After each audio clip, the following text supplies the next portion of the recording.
Hi friends, അസ്സലാമു അലൈക്കും. ഇപ്പോൾ ഇന്നത്തെ വീഡിയോയിലേക്ക് ഏവർക്കും സ്വാഗതം. ഇത് ജാതിക്കയുടെ മരമാണ്, ജാതിത്തൈ. ഇതിപ്പോൾ സീസണില്ല, ഇതിൻ്റെ തൈ ഇതിൻ്റെ കായ ഉണ്ടാകുന്നത്. അപ്പോൾ ഇതിൻ്റെ തൈ ഇവിടുന്ന് തുടങ്ങുന്നുണ്ട്. ഇത് ചെറുതിൽ കുഴിച്ചിട്ടതാണ്, ഇപ്പോൾ ഇത്ര വലിയതായി നിറച്ചുണ്ടാവും. ഇതിൻ്റെ ഉള്ളിലത്തെ സാധനം നമ്മൾ അടക്ക പോലത്തെ ഒരു സാധനമാണ് ഇതിൻ്റെ ഉള്ളിൽ, അതിന് ജാതിക്ക എന്ന് പറയും. അതിൻ്റെ പുറന്തോടിനെ നമ്മൾ ജാതി പത്രി എന്ന് പറയും. അപ്പോൾ ഒരു തൈ ഇവിടെയുണ്ട്, മറ്റേ രണ്ട് തൈ അപ്പുറം, ഒരു തൈ ഇവിടെയുണ്ട്.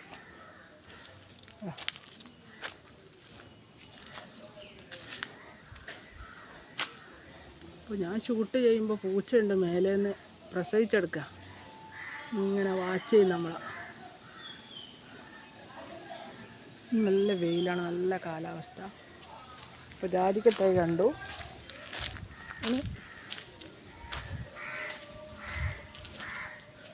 കർമൂസ അഥവാ പപ്പായ. ഞാൻ നാളൊരു വീഡിയോ ഇട്ടപ്പോൾ ചെറുതായിരുന്നു, ഇപ്പോൾ അത് കുറച്ച് വലുതായിട്ടുണ്ട്. അപ്പോൾ നല്ല ഭംഗിയുണ്ടായിട്ടുണ്ട്.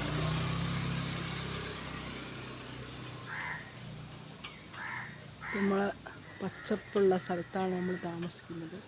തെങ്ങ്, പ്ലാവ്, ജാതിക്ക, പപ്പായ, പ്രകൃതി രമണീയമായ സ്ഥലത്താണ്. ഇതൊക്കെ ഒരു സന്തോഷം. ആകാശമൊക്കെ കാണുമ്പോൾ നല്ലൊരു സന്തോഷം. വെയിൽ കാണുമ്പോൾ, മഴ കാണുമ്പോൾ പേടിയാണ്. കാരണം വയനാട്ടിൽ ഉരുൾ പൊട്ടിയത് അത് ആലോചിക്കുമ്പോൾ ഭയങ്കര ടെൻഷനാണ്. എത്ര ആൾക്കാരാണ് ജീവൻ പൊടിഞ്ഞത്. അവരെല്ലാം എന്തെല്ലാം പ്രതീക്ഷയോടുകൂടി ജീവിച്ചു. ഇത്രയുള്ള നമ്മളൊക്കെ ജീവിതം. അപ്പോൾ നമ്മളെല്ലാം ആസ്വദിക്കുക. ഇന്ന് കണ്ടാൽ ഇന്ന് നാളെ കാണൂല. അപ്പോൾ ഈ പ്രകൃതി രമണീയമായി ഈ സൗന്ദര്യങ്ങൾ ആസ്വദിക്കാതെ നമ്മൾ ടെൻഷൻ അടിച്ച് ജീവിക്കുക. അപ്പോൾ ഇന്നത്തെ വീഡിയോ ഇത്രയല്ല. Thank you.